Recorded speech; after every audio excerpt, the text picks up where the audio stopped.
Et bonjour tout le monde, salut Alex, comment vas-tu? Eh ben écoute, très bien, et toi? Ça va, troisième émission de l'année, déjà. Ouais. Nouveau format et nouvelle amélioration de plateau.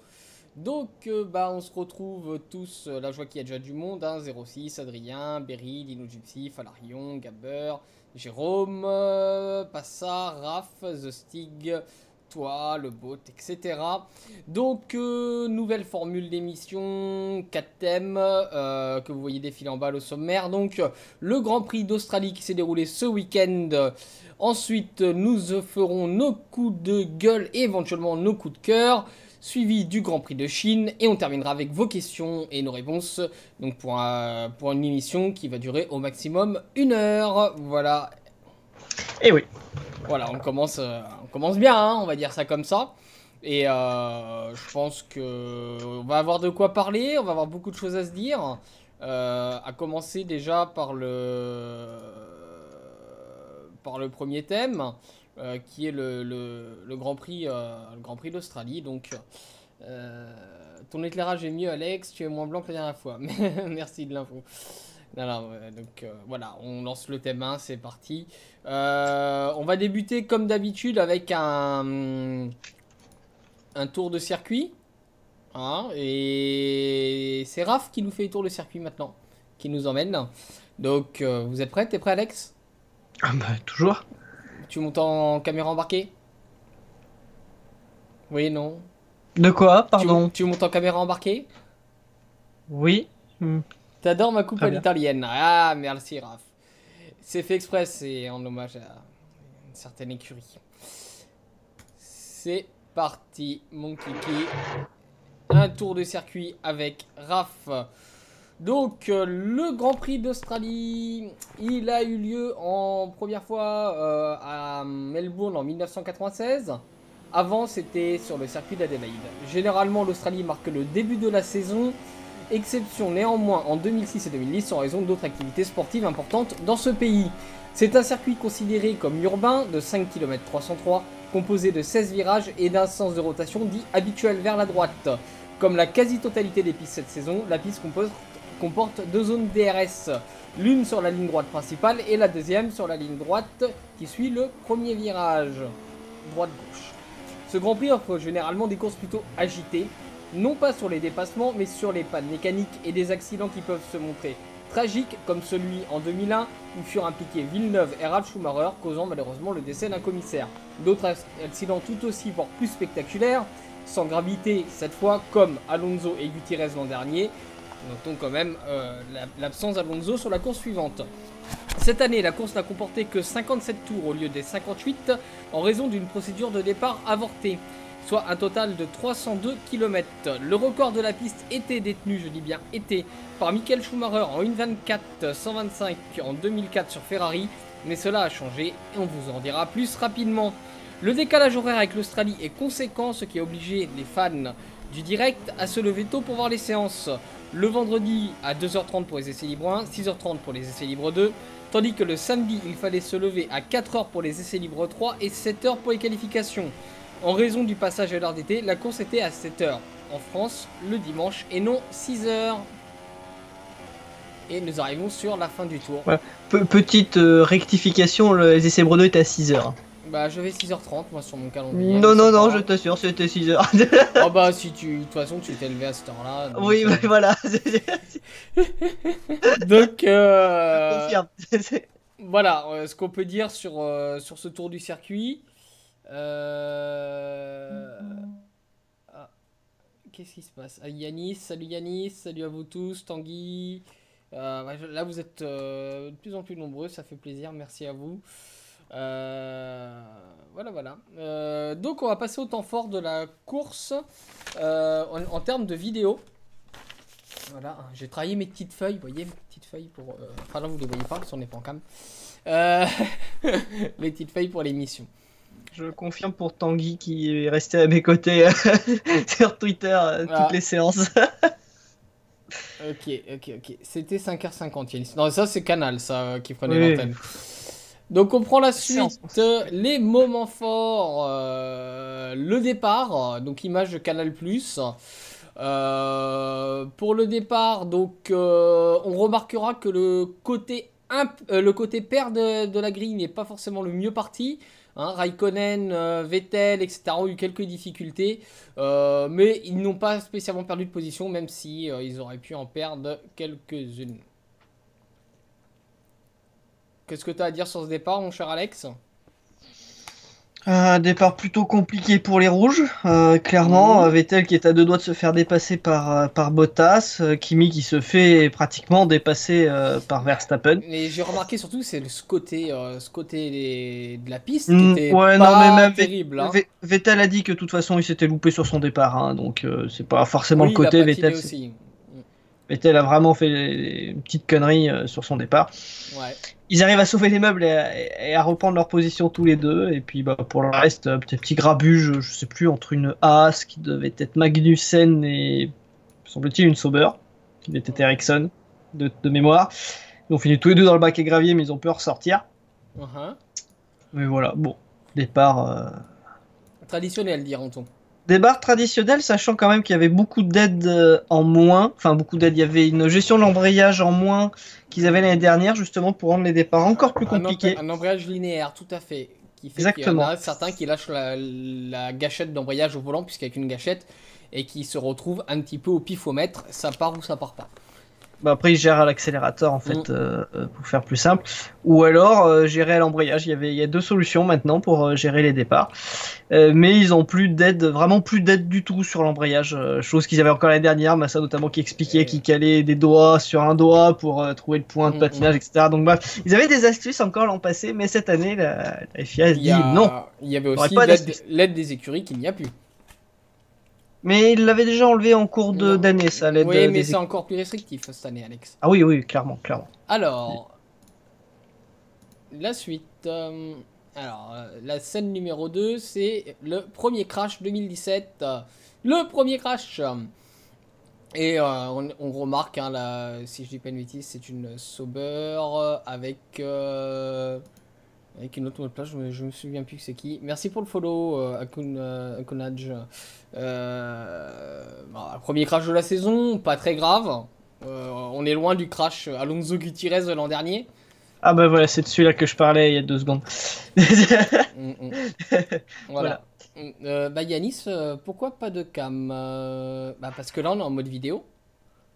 Je sais pas si ça diffuse bien comme il faut le vidéo, mais... C'est QFD, oui, c'est pour que vous ayez la plus grande vidéo possible.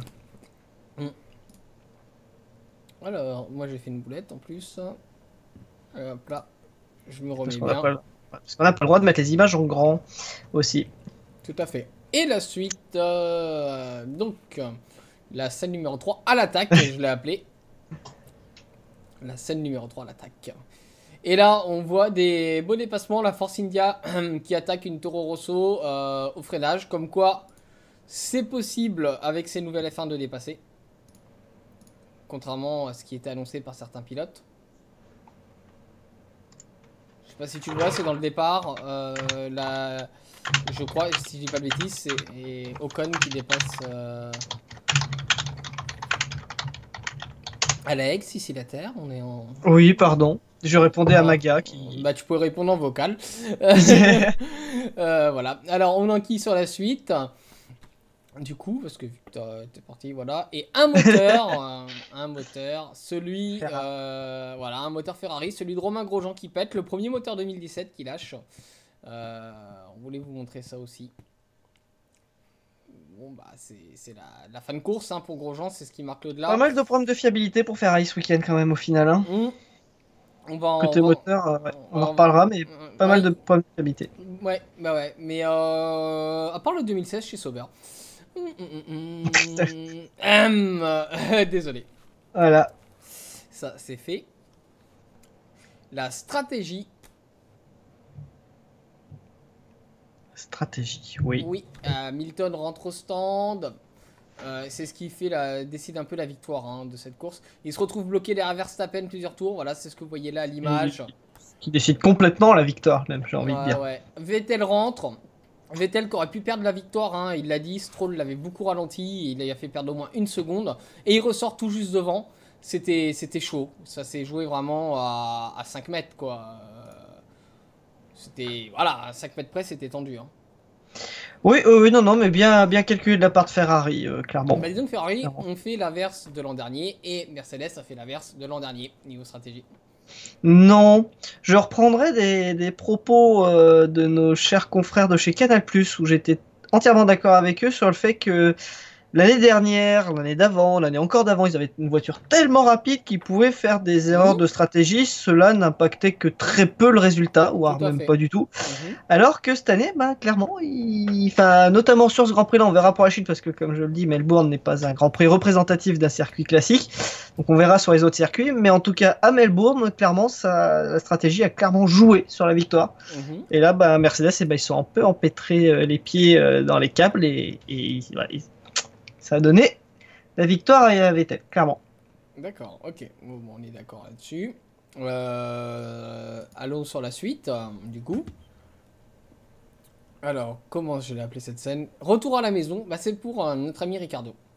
Qui a failli pas prendre le départ, et puis bah, plus tard dans la course, la mécanique a lâché, a rendu l'âme, c'était la fin pour le pilote Red Bull. Renault aussi hein, n'a pas été au top sur la fiabilité, même si on peut plus mettre ce problème sur le crash qu'il a eu en qualification. Oui, oui, clairement, clairement. Alors, on est bien d'accord. Quelque chose à ajouter?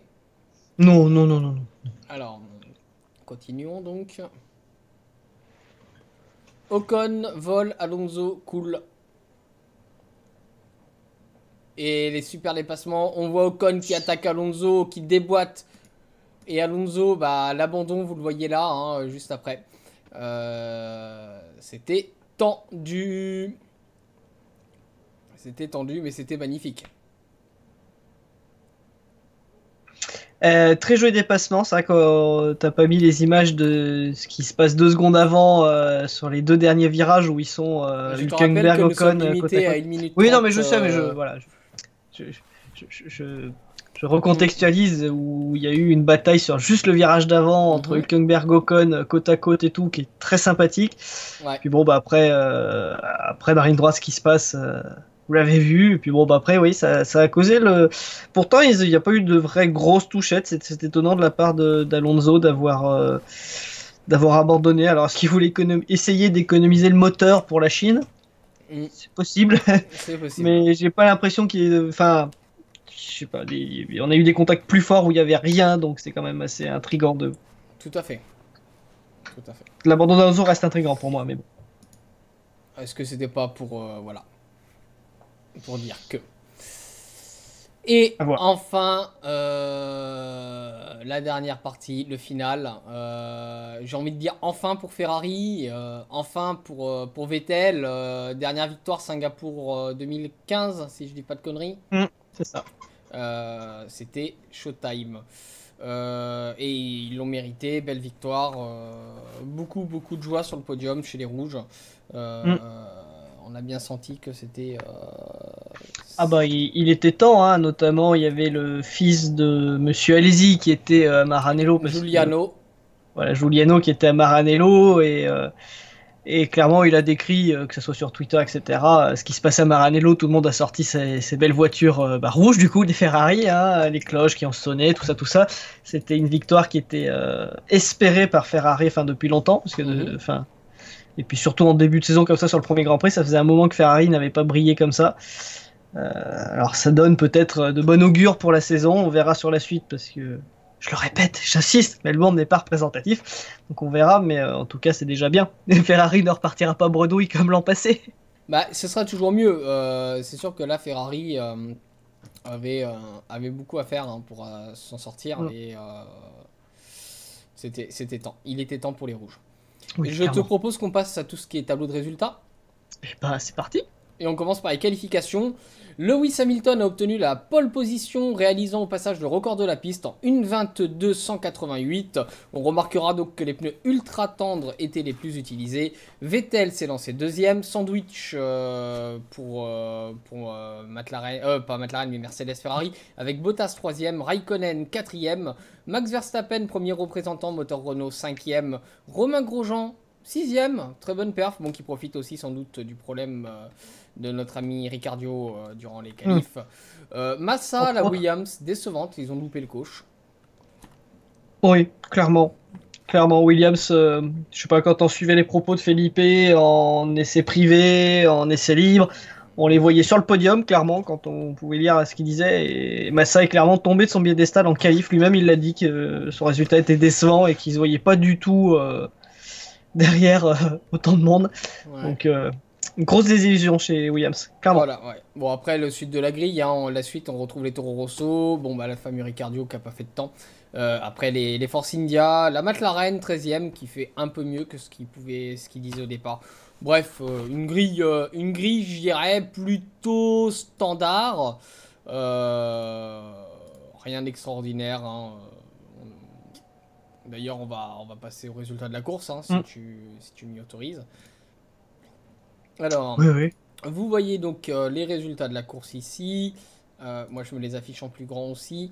Alors, victoire de Sébastien Vettel devant Lewis Hamilton et Bottas. Raikkonen est 4ème.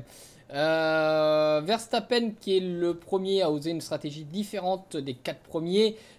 Ultra tendre pour les 4 premiers. Et Verstappen ultra tendre, super tendre. Il a prolongé son relais en ultra tendre. Massa, même stratégie que le pilote Red Bull. Les points pour la Force India de Perez. Les 2 Toro Rosso qui s'en sortent pas si mal que ça. Les 2 monoplaces dans les points. Et Ocon qui marque ses premiers points en Formule 1. Cocorico. Oui, clairement. Après, il reste quand même assez loin de Perez, donc il y a encore du travail pour lui pour s'améliorer. Mais pour un premier Grand Prix chez Force India, c'est pas mal. C'est pas mal. Ouais. On est pas mal, voilà, au niveau des résultats. On notera quand même les steps, bon, Raikkonen qui est un petit peu distancé, mais Verstappen, déjà 28 secondes de Vettel. Et après, c'est 1 minute 23 de retard pour la Williams de Massa. Et après, c'est un tour de retard. Enfin, il y a, non, mais clairement, il y a Mercedes, Ferrari et les autres équipes. J'irais même plus loin en disant il y a Mercedes, Ferrari, Red Bull et les autres.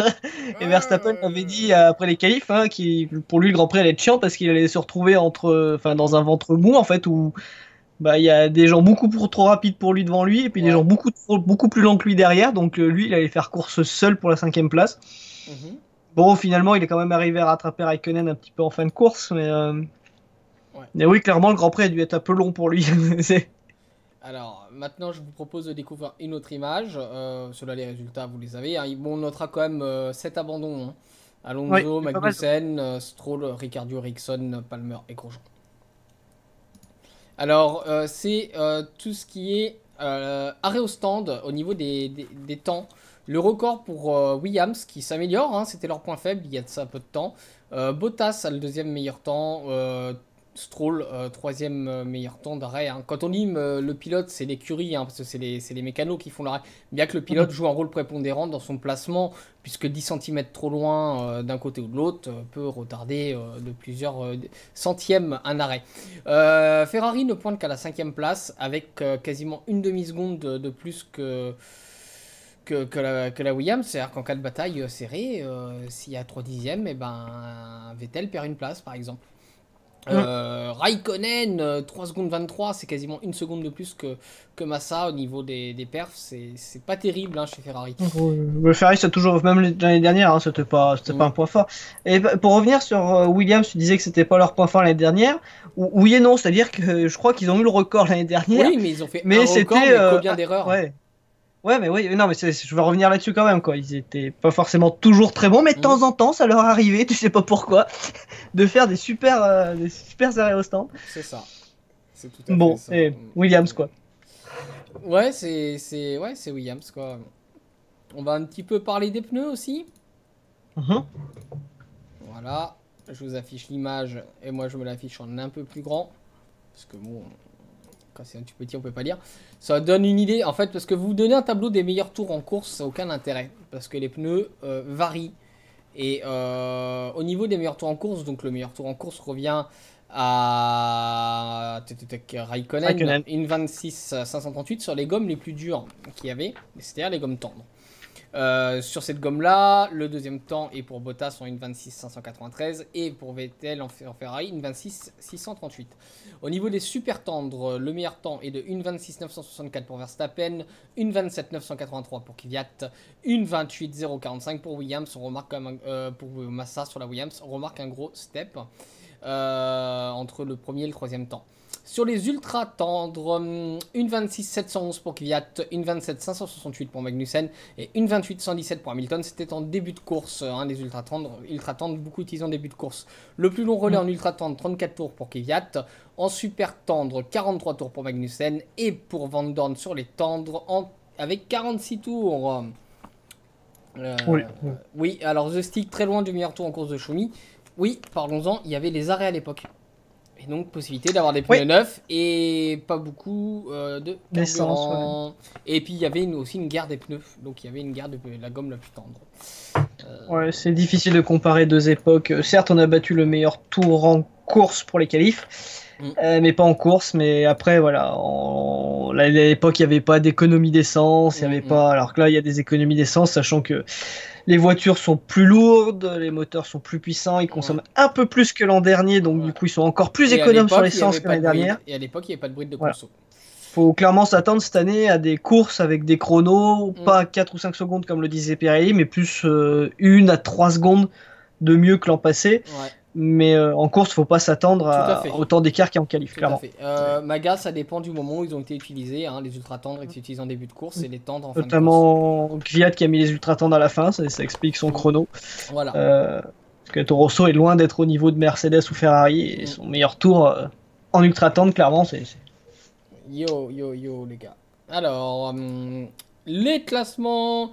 Classement des pilotes, on va pas s'attarder dessus parce que c'est le classement de la course en fait. Ah bah oui, la première fois. Moins. Bon, je vous laisse encore une dizaine de secondes pour le voir, ça sert à rien d'épiloguer, il n'y a que 10 classés. Et au niveau des classements des écuries que vous voyez désormais, Ferrari en tête avec 37 points, bon début pour Ferrari. Mercedes deuxième avec 33 points, Red Bull troisième avec 10 points, Williams quatrième avec 8 points, Force India un seul point derrière la Williams grâce aux deux voitures dans les points. Toro Rosso, les deux voitures dans les points aussi, 6 points. Et Renault, Sauber, McLaren et Haas sont pour le moment 100 points. Voilà ce qu'on peut dire. Non, 0 points, pas 100. Oui, non, mais 100 points. Non, mais t'as une petite blagounette. Ouais, non, mais elle était nulle. J'approuve. Elle était vraiment nulle, désolé. Et nous revoilà à l'image. Pour évoquer la suite de ce Grand Prix d'Australie. Donc, les tops et les flops. Alex, quels sont tes tops, quels sont tes flops, toi, sur ce Grand Prix? Mes tops et mes flops. J'ai envie de dire, parce que j'ai préparé les coups de gueule, mais j'avais oublié nos tops et nos flops traditionnels. Le top, j'ai envie de dire la victoire de Vettel. Ça fait du bien de voir quelqu'un qui potentiellement peut rivaliser avec Mercedes. Je dis bien potentiellement.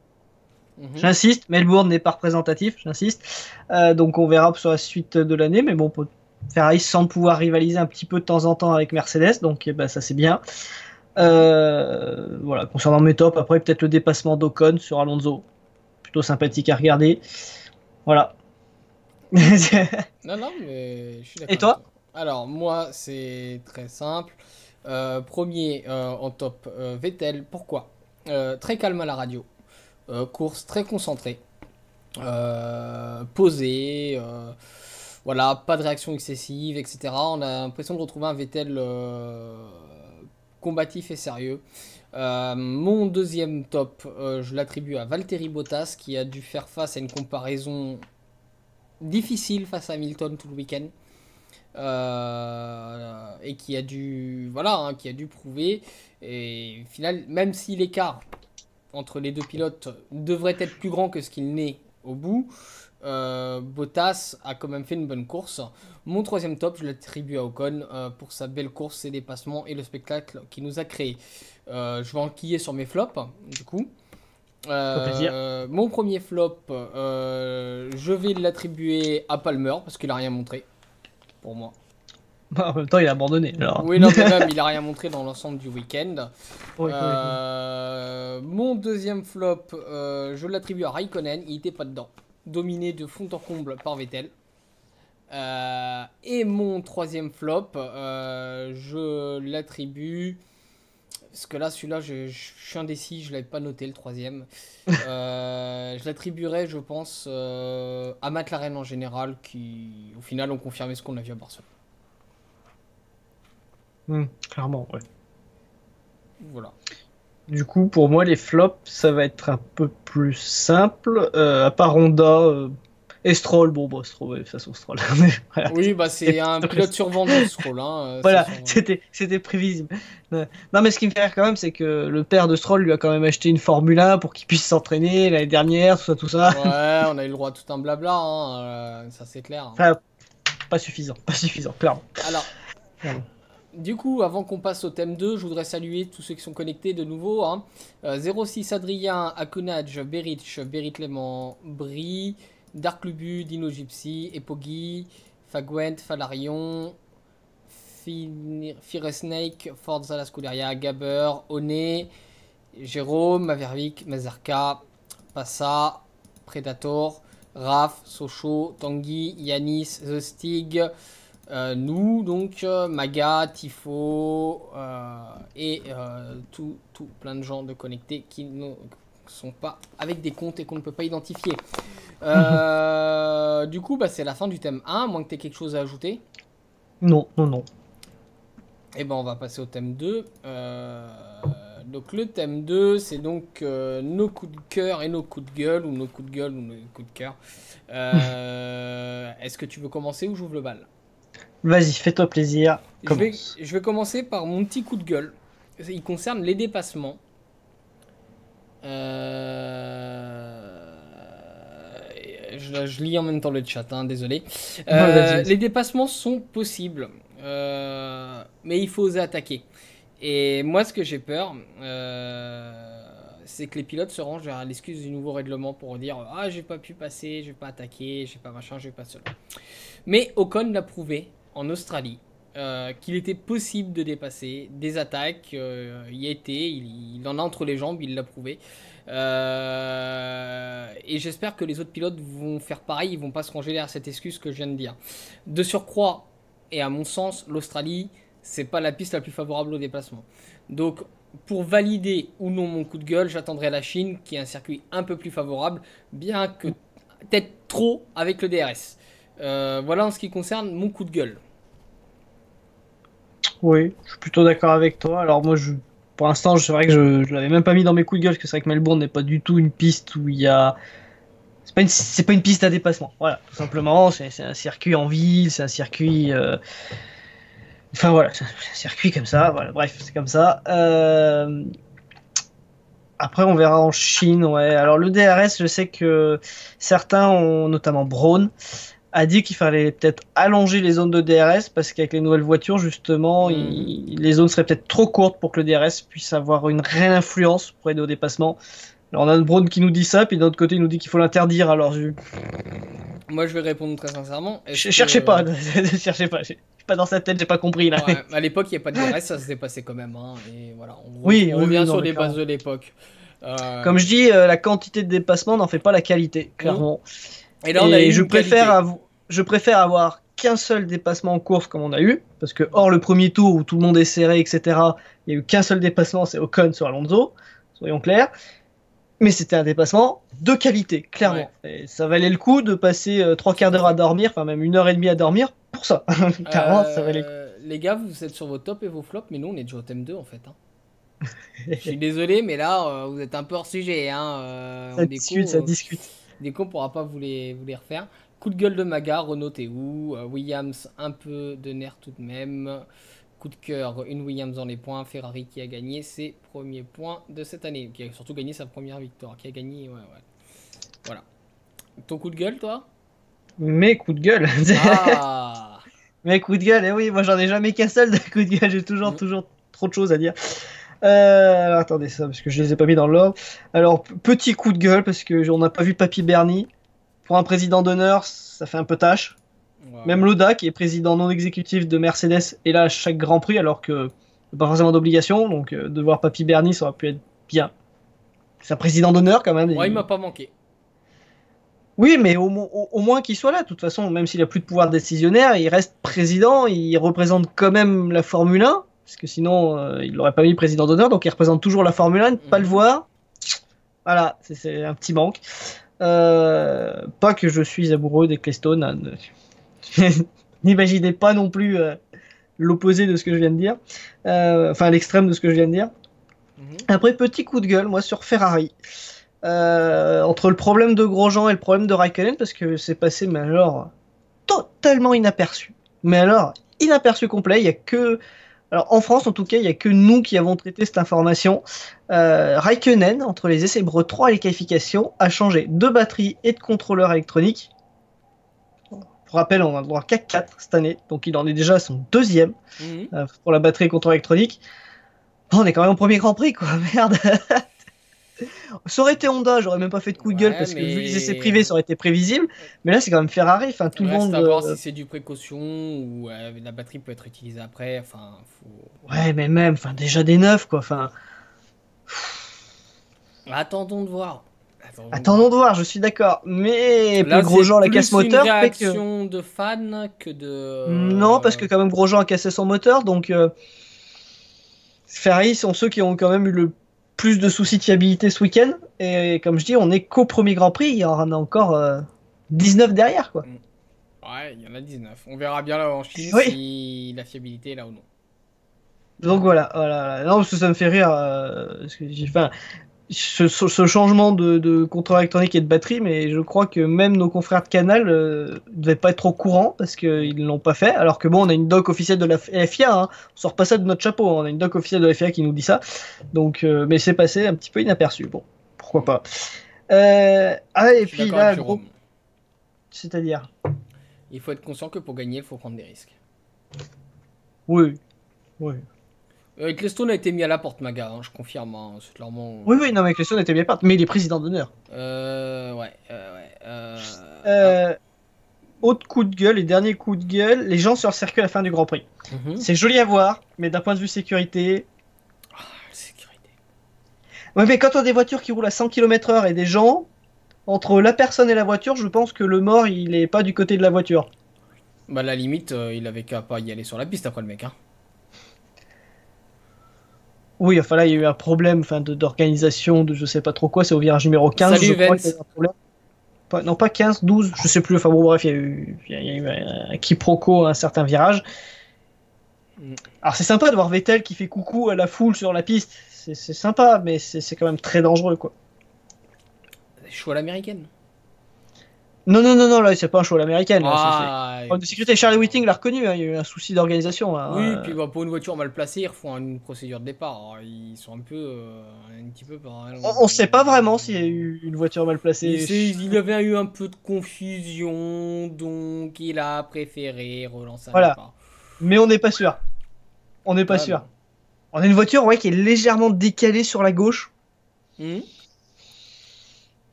Mais bon, pour Charlie Whiting, lui, il allait lancer la procédure de départ. Si le commissaire mettait pas le drapeau jaune, lui lançait le départ, quoi. Pour lui, il n'y avait pas de problème. Donc, procédure. Ouais. Voilà pour mes coups de gueule. Ok. Moi, je vais attaquer mes coups de cœur. Eh ben, allez, vas-y. Si tu veux bien, à moins que tu veuilles faire les tiens.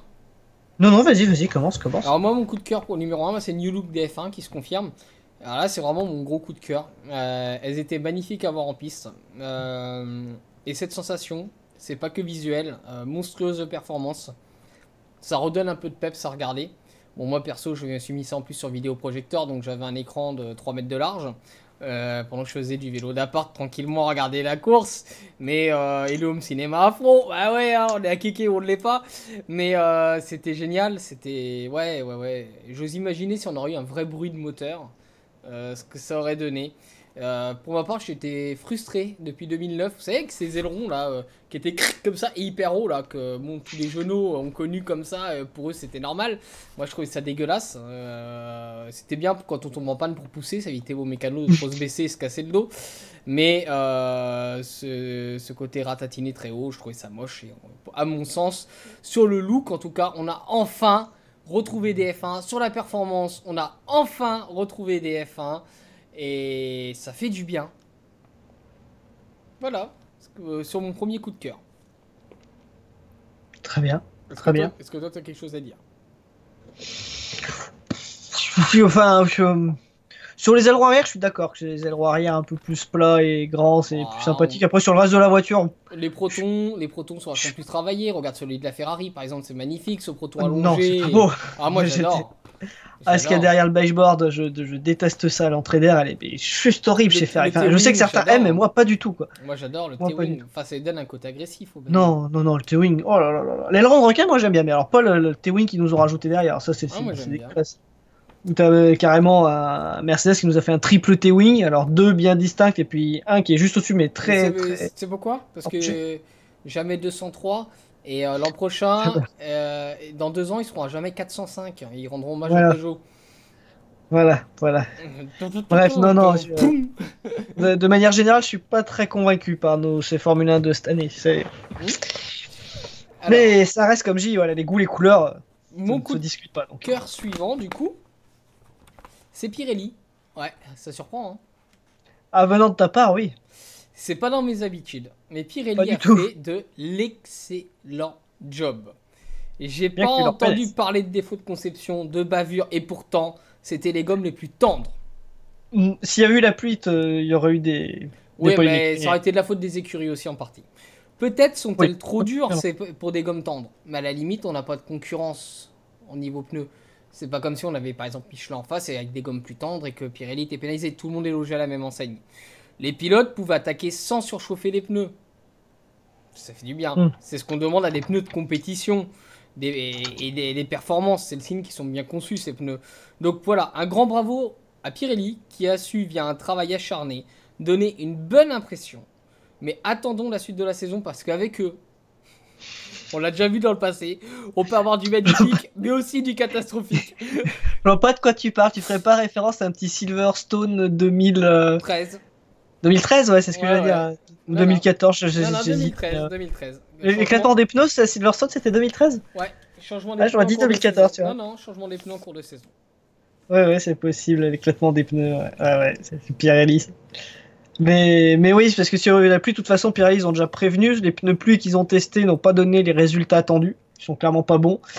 Enfin, pas bons. Ils sont pas aussi bons qu'espérés, tout du moins. Et donc, ils apportent une nouvelle gamme de pneus pluie, notamment pour la Chine. Donc de toute manière, il y aurait eu polémique sans polémique parce que voilà, ils ont déjà prévu une nouvelle gamme qu'ils pouvaient pas apporter en Australie. C'était trop court. Mais normalement, ils l'apportent pour la Chine, donc on verra. Mais l'optimisme de qui, Jérôme? Parce que Alex, il y en a 2, je te signale. Juste à titre d'info. Ouais. Non, excuse-moi, je t'ai coupé. Oui. T'as d'autres coups de cœur? Ah non, moi j'ai fait le tour. Eh ben, je vais attaquer pour moi. Vas-y. Eh ben, j'en ai qu'un coup de cœur. C'est le dépassement d'Ocon. Clairement, ces voitures, comme j'ai pu le dire, il y a peu de dépassements, voire pas de dépassement, mais le peu qu'il y a, ça semble être juste superbe à voir. Ouais. C'est dépassement d'Ocon, enfin, je revois ce dernier virage où ils sont côte à côte avec Hülkenberg et tout, mais c'est juste impressionnant, quoi. Et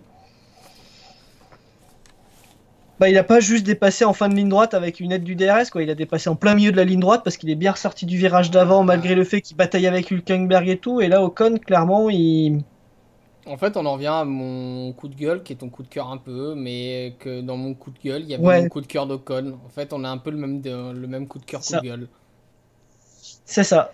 Et c'est de la qualité. Et il vaut mieux de la qualité à la quantité. Ce que j'ai tendance à dire. Donc, voilà. Il en faut quand même un peu de quantité. Hein. Oui, non, mais c'est clair que là, pour l'instant, il n'y a pas assez de dépassement. Là, l'avantage qu'il y a, c'est qu'il fait un peu frais. Celui qui est un peu froid, il va pas s'endormir facilement. Par contre, quand on va arriver l'été à 14h et que Le gars, il va être en train de siroter sa glace. Rappelons qu'on était à 7h du matin, donc de toute façon, il faisait peut-être frais, pas chaud, mais ouais, 7 heures, enfin, ils étaient tôt, quoi. 6 heures moralement, 7 heures en réel, là. Voilà. Ok. T'as un autre coup de cœur? Non, c'était tout. C'était tout? Bah, Ah bah j'ai souvent beaucoup de coups de gueule et coups de cœur, attention. Bon, on passe au thème 3 alors. Et ben c'est parti. Et ben on quitte l'image pour faire un tour de circuit. Et on passe au thème 3. Donc, voilà. Donc on attaque la suite avec un tour sur ce circuit de Chine avec Craft 440. Le premier GP en Chine a eu lieu en 2004 à Shanghai. Il a été placé aussi bien en début de saison qu'en fin de saison, notamment 2006-2007. Les tifosi, fans d'Alonso, Lewis Hamilton s'en souviennent à mon avis fort bien. C'est un circuit de type permanent, c'est-à-dire que cette piste n'a pas d'autre fonction que de circuit.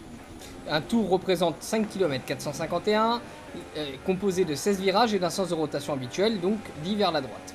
Comme la quasi-totalité des pistes cette saison, si c'est la totalité, je sais pas, la piste comporte 2 zones DRS, l'une sur la ligne droite principale et la deuxième sur une partie de l'immense ligne droite du dernier secteur. Cette piste peut offrir des courses agitées comme très calmes. On se souviendra par exemple de la course de 2006 avec un Schumacher qui remonte sur Alonso Fisichella, je crois, dans des conditions météorologiques difficiles. Ou d'un Raikkonen en 2007 profitant de l'abandon d'Hamilton coincé dans le plus petit bac à sable de la saison pour gagner.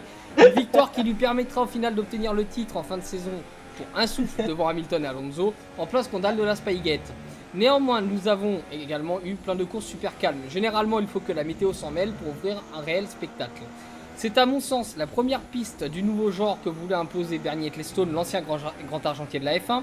Des infrastructures surdimensionnées, un paddock immense avec beaucoup de place, mais peu d'intérêt sur place pour le sport.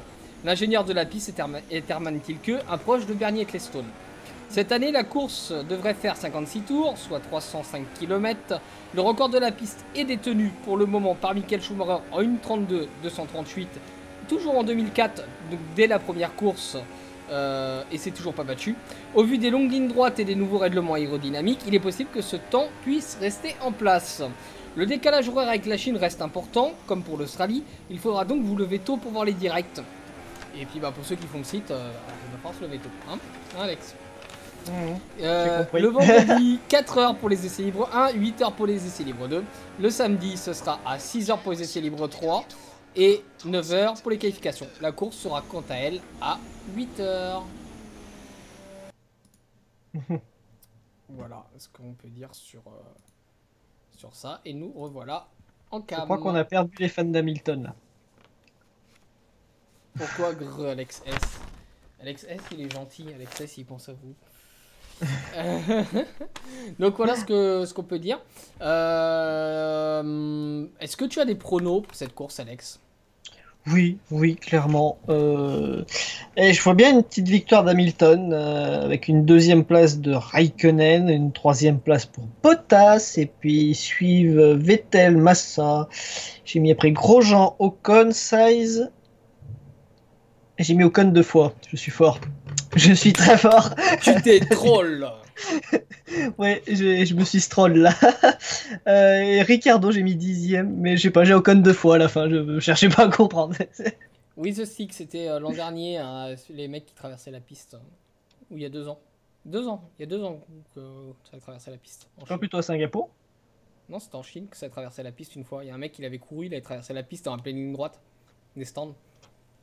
Et il y avait même eu un troll disant que c'était Alonso qui courait vers Ferrari pour récupérer sa monoplace parce qu'il était déçu de la McLaren, il voulait retourner chez Ferrari.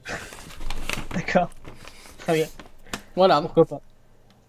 Alors, est-ce que je peux y aller moi ou... Oui. Ah bah oui. Allez, c'est parti. Alors, j'ai mis Hamilton. Pourquoi? Performance globale de sa voiture, esprit revanchard et la VMAX en Australie. Bottas, la VMAX, performance de la voiture. Donc, je donne un doublé Mercedes. Raikkonen, il affectionne cette piste. Bonne prestation générale de la voiture aussi. Ricciardo profitera possiblement d'un relâchement de Vettel, je pense. Vettel, je sais pas pourquoi, je le sens pas, je le vois 5ème. Massa 6ème, bonne VMAX de la voiture en Australie, juste pour ça. Perez, la VMAX, toujours, moteur Mercedes, 7ème. Et puis 8ème, j'avais envie de faire un petit troll, j'ai mis Stroll. Voilà. D'accord, très bien. Ouais, pourquoi pas. Au final, on n'est pas si loin que ça l'un de l'autre. Non, non, surtout sur les 5 premiers, on n'est pas trop mal. Ouais, ouais, ouais. On n'est pas trop mal. Donc voilà. Qu'est-ce que tu peux dire, toi, de particulier sur ce Grand Prix? Est-ce que tu as quelque chose à ajouter ou pas? Pas spécialement, c'est un Grand Prix Avec ses corto. particularités, c'est ça? Voilà. Voilà. Notamment, tu évoqué la victoire de Schumi, qui était un 1er octobre, je crois. Ouais. Grosse victoire de Schumi ce jour-là. C'est vrai que. C'est quand ton Mon anniversaire, toi? Mais c'est le 1er octobre. Ah ouais, c'est bien ce que je me disais. Voilà. Oui, parce que moi, vu que j'ai une mémoire de poisson rouge, pour que je retienne une date, c'est elle est un moment marquant. Oh là, disons que ça y va fort hein, sur Rico. Non, mais ce Vettel, qui est marrant, relâchement, c'était que c'était la. ça ne va c'est la pas. Je vais me faire tuer, les gars, là. Hey, je vous donne juste une idée de sensation que j'ai eue. Désolé avec votre coupé, mais là, je me fais lâcher parce que j'ai dit que Vettel, peut-être, il y aura un bout de relâchement. Bon. Ah. Attention, tuez-moi pas. Tuez-moi pas. Excuse-moi, je t'ai coupé. Non, non, pas de mal, y a pas de mal. Qu'est-ce que ça dit de particulier? Alors là, je vois des pronos qui sont tombés, hein, mon cher Alex. 06 nous dit Vettel, Raikkonen, Hamilton, Bottas. Dino nous dit non. Alors ensuite, non, je relis hein, la suite. Il y en avait d'autres, mais j'ai pas eu le temps de tout lire. J'ai dû en louper quelques-uns. Je suis désolé. Désolé. Salut, salut. Salut au Spawnoop. Alors, Kimi 512 nous fait Vettel, Hamilton, Raikkonen, Verstappen, Bottas. Victor Ferrari, ouais. Ouais, mais c'est typique des tifosi, ça prend vite espoir. Alors, moi, je reste prudent parce que Ferrari, l'Australie, c'est une piste spéciale. Tu marches à Barcelone, tu marches en Australie, c'est très bon signe. Si tu marches en Chine, tu vas faire une bonne saison, tu vas performer. Si tu marches pas en Chine. Non, moi j'attendrais justement Barcelone. Parce que les premières grosses avancées de développement qui vont du coup faire la suite de la saison arrivent à Barcelone. Et donc du coup, voilà. Il y a quand même une base sur la voiture. Si tu as performé aux essais privés à Barcelone, que tu performes à Melbourne, que tu performes en Chine, t'as quand même une voiture qui est compétente dans tous les domaines. Donc t'as une base de travail. Après, c'est la course au développement. La course de développement, on a bien vu des équipes réagir bien après Barcelone pour gagner le titre. Oui, non, mais je suis d'accord. Mais bon, disons que Barcelone c'est le point d'orgue en fait du résumé global de ce qui va se passer après en fait. Bon, Kimi te suit hein, sur le fait qu'il faut attendre Barcelone. Hein. Ah oui, clairement. Alors, un petit prono de Tifo. Seb, Kimi, Lewis, Bottas, Massa, Ricciardo, Verstappen, Perez. Ok. Jean Ferrari est plus performante en Chine et à Bahreïn qu'en Australie. Ouais, c'est vrai. Il faut attendre l'Espagne. Ah, vous êtes tous sur les... PS, il n'y a pas de calendrier 2017. Ah, c'est possible. Le site est en pleine refonte, donc excusez-nous. C'est en cours. Ça arrive vite. Ah, bah là je suis plus d'accord avec toi. Ops, Anup, désolé, j'arrive pas à lire ton pseudo. On est tout à fait d'accord. Ah oui, clairement. C'est ce qu'on dit depuis le début de l'émission, clairement. Et c'est ce que je dis de toute façon depuis le début des essais privés. C'est attendons la Chine et puis surtout attendons l'Espagne qui sera le point d'orgue. Ouais, l'Espagne va être le point d'orgue, mais on aura déjà une bonne base de comparaison. Si l'Espagne, il y aurait eu des courses et ça donnera une idée. Oui, clairement. Chine est pareil, oui. Vettel, Bottas, Raikko, Lionel Richie, Perez. D'accord. Bah, il a marqué Richie. Non, mais pourquoi pas Ouais. Ah ouais. Bon, moi après. Richie, je pense que c'est pour Ricciardo. Hein, Oui, je sais, mais c'était de l'humour. Ah, d'accord. Pour ce qui me concerne sur le Grand Prix de Chine, moi j'ai rien de particulier à ajouter. La météo sera cruciale, c'est dans 2 semaines, faut attendre, faut voir. Je sais pas toi, tu veux nous dire d'autres trucs? Dans la Chine, non. Là, Eh ben on va passer aux questions, et donc nos réponses. Voilà, c'est parti. Alors j'ai envie de commencer par une question qui est passée mais totalement inaperçue, enfin que j'ai notée moi du coup, de Mazerka qui nous demandait pourquoi Kimi était si lent que ça durant tout le week-end. J'ai envie de répondre simplement, Kimi n'a pas trouvé les réglages qu'il voulait. Et j'ai envie de dire, on discutait notamment avec Adrien de la team qui est là dans le chat ce soir. on évoquait une possibilité. Ça reste qu'une possibilité. Kimi a un style de pilotage assez particulier et il a fallu l'arrivée de Allison pour qu'il ait enfin une voiture qui lui convienne. Et est-ce que cette année, avec le départ d'Allison, etc., Ferrari n'aurait pas fait une voiture plus typée comme pour des pilotes comme Vettel que pour des pilotes comme Kimi? Donc à voir sur la suite de la saison, parce que clairement Kimi s'est plaint de sa voiture pratiquement tout le week-end à la radio. Du survirage, trop de sous-virage, enfin ça allait jamais. Alors est-ce que la voiture lui convient? Je suis pas sûr, parce que Kimi a quand même un style de pilotage très particulier, faut le dire. C'est très particulier comme style de pilotage, il n'y en a pas beaucoup qui sont doigtés, j'ai envie de dire. Donc à voir sur la suite de la saison, mais en tout cas la voiture, enfin il n'arrivait pas à trouver des réglages qui lui conviennent, alors que Vettel lui par contre s'en est beaucoup mieux sorti. À voir. Mazerka, merci de répondre à la question MDR. Il a fait le meilleur tour à la fin, donc c'est bizarre. Oui, clairement, oui. McLaren, il faut changer le moteur pour 2018. Alors 0,6, j'ai envie de dire, c'est techniquement impossible financièrement. Si McLaren fait ça, ils sont morts. Voilà, tout simplement. Déjà qu'ils sont morts en sportif, bah là ils sont morts en économique. Pour donner un ordre d'idée, pour donner un ordre d'idée, avec des chiffres, on va dire, plutôt généraux, des écuries comme Ferrari, McLaren, Mercedes et je sais pas pour Renault par contre, mais pour ces trois-là, le budget d'une saison tourne autour de 300 millions d'euros. C'est une fourchette globale, on va dire. T'es très faible là. Ouais.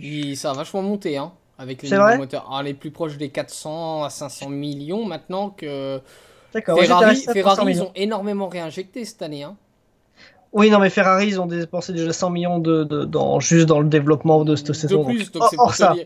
Ouais, non, mais c'est pour te dire que si tu veux performer, de toute façon, faut claquer du pognon. Hors surplus de recherche et développement, je te parle en moyenne de ce que dépense une top team. Mais bon, McLaren, pour être en milieu de tableau, il faudra qu'il rajoute le triple de budget. Tellement que si on la ramasse.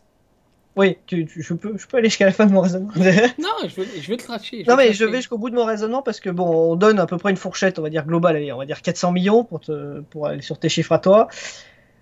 Honda apporte à l'écurie un peu plus de 100 millions de dollars, pardon.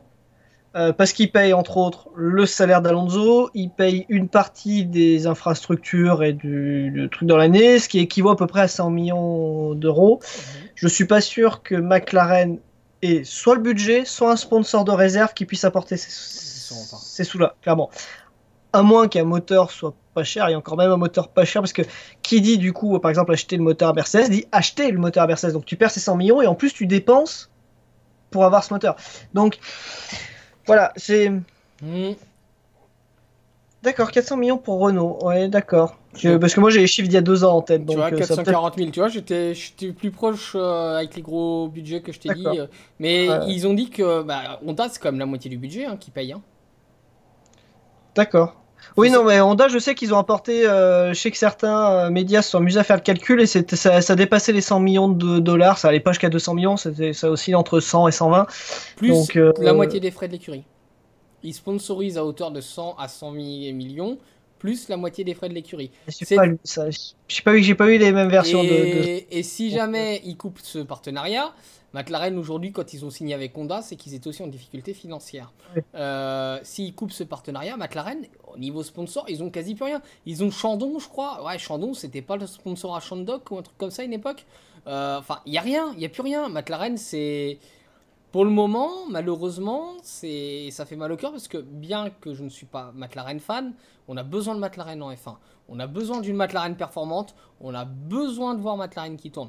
On a besoin des écuries historiques. Voilà. Aujourd'hui, McLaren, ça tourne pas et ça se casse la gueule. Et c'est très inquiétant. Les écuries historiques, alors je vais peut-être en fâcher certains, mais il y en a que 2 en Formule 1, c'est Ferrari et McLaren. Et Renault. Allez, Renault aussi, si Renault, allez, 3. Red Bull, ils sont quand même plutôt récents par rapport à l'histoire de la Formule 1, parce que Renault, c'est arrivé quoi dans les années 2000-2005, chose comme ça. Ouais. Alors que Ferrari, McLaren et Renault, c'est les années 50. Hein, donc, comparé Red Bull, c'est quand même une écurie plutôt récente. Ouais. Mercedes, ils ont rarement été là en fait depuis les années 50. Ils ont eu ils ont surtout motorisé plus que être présents. Donc voilà, les 3 écuries dont on a vraiment besoin, c'est Renault, McLaren et Ferrari en termes d'écurie historique. Renault, bon, bah, de toute façon, Et ils ont prévenu. Williams aussi. Ils ont racheté Lotus, mais en prévision de jouer, on va dire, les hauts de tableau pour les horizons 2018-2019. Donc, Ouais. cette année, Renault, on s'attendait à ce qu'ils ne soient pas encore totalement présents. Autant McLaren, par contre, non, là, clairement, on attend à ce qu'au bout de leur 3e année avec Honda, ils commencent à être au moins dans le top 5 de temps en Tout temps, à quoi. fait. Là, ils seront loin d'être dans le top 5 de temps en temps, quoi. Je voudrais juste Et ça répondre se voit. à Yanis qui dit que c'est Vas-y, Ferrari vas-y. qui a le plus gros budget. C'est pas vrai. Le plus gros budget a été avec l'air hybride par Mercedes. Il y a de loin. Et là, De loin. Ferrari peut-être va repasser devant. On Oui, n'a là, pas oui, les je chiffres pense, officiels, ouais. mais ça voilà. Mais jusqu'à la fin de la saison dernière, c'était Mercedes qui avait le Oh, plus et de gros loin, budget. ouais. Et de loin. De loin. On parle Ouais. de 20-30% en plus. Hein. Oui, oui, oui, oui, parce que Mercedes, il travaille déjà depuis ce moteur, depuis 2007, Voilà. je crois. Enfin, je sais plus, C'est Montezemolo a même révélé plus des choses que Toto loin. Wolff a confirmé derrière. Donc, Tu te rappelles quand on était au salon de l'auto ce qui avait été annoncé? Ah oui, oui, oui, ça, oui, je m'en souviens. Hein, des chiffres? On parlait du milliard d'euros dans l'hybride Ouais, avant ouais, de la ouais. F1 par Mercedes. Donc je pense qu'on peut clairement dire que Mercedes a le plus gros budget. Et c'était pendant les journées presse, donc on peut vous confirmer que Ouais. c'est de la source fiable. Hein. Ouais, oui, oui, là, c'était de l'info sérieuse, là. Hum. Oui, non, non, mais Mercedes, il mise sur l'hybride depuis une grosse dizaine, peut-être pas une grosse dizaine, mais depuis une dizaine d'années, ça c'est sûr. Que ce soit pour la F1 ou pour leur voiture de tous les jours, et voilà. Le budget de Mercedes est colossal, colossal. Ah, on peut le dire, hein, Mercedes, quelque part, ils ont payé pour gagner, hein, il faut le dire. Hein. Ah, mais retour sur investissement. Ah ouais, ouais, ah bah clairement, parce que du Et coup, à un moment qui donné, dit ils ont ça, dit douté. plus de Hein. ventes de leur voiture de tourisme, dit plus de ventes, enfin voilà. Les actionnaires ont failli quitter, ont failli faire Non, quitter. Yannis, c'est pas parce qu'ils gagnent tout qu'ils ont un plus gros budget. Non, on va dire que on a eu ça des écuries. équilibre le budget. Ouais, ça qui. Ouais, je suis pas équipé. Il y a des écuries comme Braun qui n'avaient. Braun GP, je parle, qui n'avaient pas de moyens et qui ont été championnes du monde. Donc, Ouais. de là à dire qu'on paye pour gagner en Formule 1, Je non. suis pas d'accord. Là, ce que tu viens de dire, je suis pas d'accord. Écurie Braun GP, pas de moyens, c'est tout le développement sous le budget Honda. Oui, oui, non, mais voilà, sous le budget Honda. Mais Oui, sous le budget Braun, il y a rien. sous le budget Braun, ils sont Non, arrivés, ils avaient une Braun, ils bagnole n'avaient pas un gros budget. Enfin, Honda, ils n'avaient pas un si gros budget de ça. C'est un ils avaient budget mis que un ça. investissement monstrueux, sauf que Honda, Non. par souci pendant la crise, le côté un peu nippon, il faut pas trop pour l'image, machin, ils se sont retirés de la F1. Et c'est dommage, c'est comme Toyota qui se retire de la F1. Et ça, en plus, on s'aperçoit que les données de la voiture étaient excellentes. La voiture qui Ouais, ça, roulait était excellente. Donc voilà. Sauf le bonus spécial.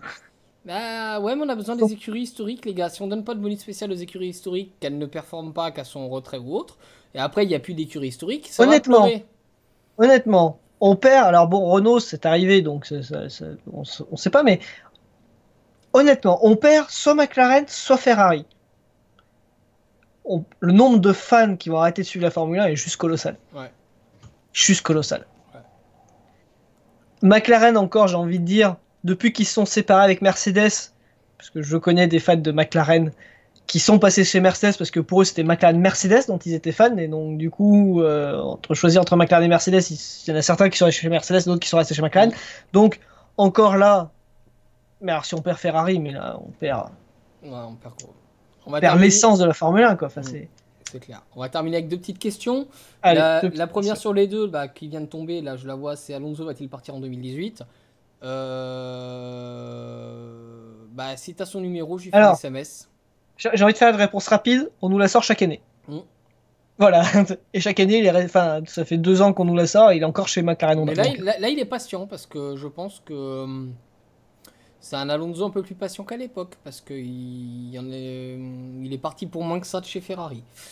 Oui, donc, mais c'est surtout qu'il a proposé sa candidature à Mercedes qu'on lui a refusé, donc il sait que vis-à-vis un autre top team, enfin, ça m'étonnerait qu'il puisse revenir chez Ferrari, ça m'étonnerait qu'il puisse aller chez Mercedes. Donc à part continuer de miser sur McLaren Honda, je vois pas sur qui peut miser. Renault. Allez, le retour chez Renault, 3ème. Je crois pas trop.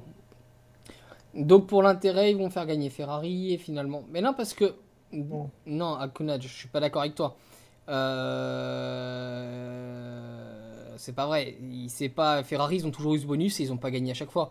Donc ça n'a rien à voir avec l'intérêt. Non, là non, je peux pas te plus soyer sur ce coup-là. Je suis désolé.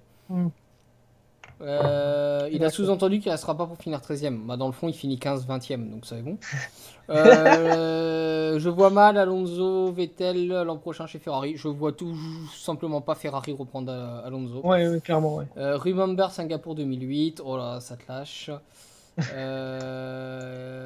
Il dit à Honda de se bouger rapidement. Bah, en même temps, mettez-vous à sa place. On te promet mondes et merveilles, tu rejoins une écurie, tu quittes une écurie qui est soi-disant en perdition, qui au final se retrouve quasiment l'écurie à battre, voilà, pour te retrouver avec une Manor dans les mains. Donc je comprends son impatience, moi. Oui, clairement. Et puis on va terminer avec une dernière question, si vous en avez une petite dernière. Je sais pas. Non, vas-y, hein, tu peux parler pendant cela. Ouais, le temps qu'il y a une question. J'ai envie de dire surtout qu'Alonso est considéré, alors j'ai bien est considéré, pas par tout le monde, mais par la majorité des gens, tout du moins, comme le meilleur pilote du plateau. Donc se retrouver avec une écurie de fond de tableau, ça la fout mal, quoi. Ouais. Ça la fout très mal. Ah ouais, on a hâte du prochain Grand Prix, ouais. Un peu de compassion. Ah non, mais je dis, alors là, je m'attire, je vais dans la polémique et je vais volontairement, c'est parce que réellement c'est ce que je pense. Alonso est un bon pilote en course. Hors de ça, il n'a jamais su gérer sa carrière. Il a toujours fait les mauvais choix. Ouais. Ah, on a une question qui revient 2 fois, Alex. Ah oui. La Merco mange du pneu et est-ce que la Merco use les pneus? Alors,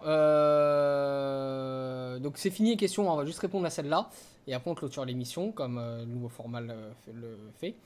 La Merco, pour moi, est moins bien équilibrée que la Ferrari, on l'a vu, clairement. Ça s'est vu à Barcelone, ça s'est vu ce week-end. La Ferrari est très stable, surtout quand c'est Vettel qui l'a, qui met un peu plus de difficulté. Oui, la Ferrari semble moins manger les pneus que la Merco. Mais de là à dire que la Merco use les pneus, c'est pas vrai. Peut-être que la Ferrari est plus économe. Maintenant, sur certaines pistes, c'est un avantage. C'est un inconvénient sur d'autres. En qualif, c'est un énorme avantage de manger un peu plus les pneus parce que ça veut dire qu'on les met plus vite en température. Et or, aujourd'hui, on sait très bien que partir devant, c'est toujours un avantage. Voilà mon avis. On verra. On verra. Ok, ça c'est une réponse. Ça, ouais, mon pote, ouais, tu viens de me faire... Alors, tu m'aurais fait un... Bah, on verra. Je t'aurais appelé Kimi, tu vois. Non, non, non. D'ailleurs, petite dédicace à notre ami Kimi le vrai. Hein. J'ai toujours ma petite glace en plastique parce que tant que t'as pas gagné, mon pote, bah, le Magnum, il est là. Hein. Et j'en ai au congèle. J'en ai acheté beaucoup. J'aimerais bien avoir de la place pour mettre de la viande. Donc, cher Kimi, s'il te plaît, si tu peux gagner une course rapidement, que je puisse faire l'émission en tongs, avec un short, une casquette, un Magnum à la main, ce serait super sympathique à toi. Voilà, c'était le petit message que je voulais passer avant la fin de l'émission. On a perdu Alex. Oui, non, mais pourquoi pas. Non, mais pour les pneus, pour en revenir, de faire une réponse un petit peu plus évoluée. Melbourne est un circuit qui n'est pas représentatif. Donc attendons la Chine avant de juger sur l'usure des pneus. Je trouve que c'est prématuré de dire ce genre de choses, clairement. Melbourne, c'est un circuit comme Monaco, c'est un circuit comme Monaco. C'est un circuit qui fait partie des circuits qu'on en a très peu en Formule 1, donc c'est difficile de parler de choses comme ça, notamment sur des réglages, etc. Attendons un vrai Grand Prix qui est plus représentatif comme la Chine, où il y a beaucoup de Grands Prix qui ressemblent en termes de virages rapides, etc., pour juger de l'usure des pneus, entre autres.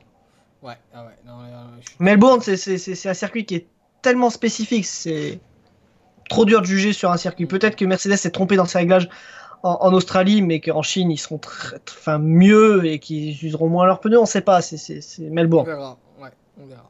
C'est Melbourne. Alors, pour conclure cette émission, je voudrais féliciter Raph qui a fait l'amélioration graphique du plateau. Voilà. Merci Raph, et pour les tours aussi que tu nous as préparés à l'avance, c'est une énorme aide, ce qui permet de faire des tours commentés un peu plus intéressants qu'à l'époque. Je voudrais aussi féliciter la nouvelle équipe F1 Direct qui reprend ses bases. Un peu moins de contenu qu'à l'époque, le temps de se remettre en selle, c'est normal, il faut le temps, il faut se reconstruire avec des changements qui sont à la fois structurels, organisationnels et rédactionnels. Le temps pour Alex de remettre tout d'aplomb. Remercier tous les visiteurs, remercier tous ceux qui suivent l'émission. Donc aujourd'hui, voilà où qu'on en est.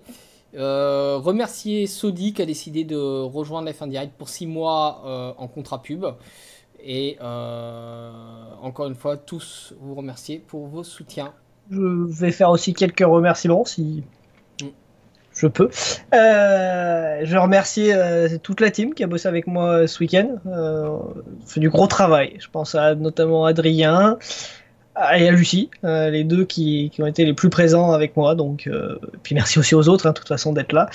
Et puis merci à vous, hein, les viewers. Merci d'être là. Voilà, simplement. Sans vous, F1 Direct n'existerait pas. Alex, merci à toi. C'est toujours un plaisir de passer ces moments-là. Et de même. Il est temps de vous souhaiter une agréable soirée. C'était une super émission d'après-Grand Prix, après un super Grand Prix. On se retrouve donc dans 2 semaines. Ça nous emmène, si je dis pas de bêtises, au 9 avril, c'est ça? Non, 10 avril, autant pour moi. Au 10 avril, pour l'émission suivante, donc le lundi à 20h30, hein, ne nous oubliez pas. À dans 14 jours, pas 15, Tifo. Passez une excellente soirée. Surtout, portez-vous bien et faites la fête, mais pas trop. Allez, ciao ciao tout le monde.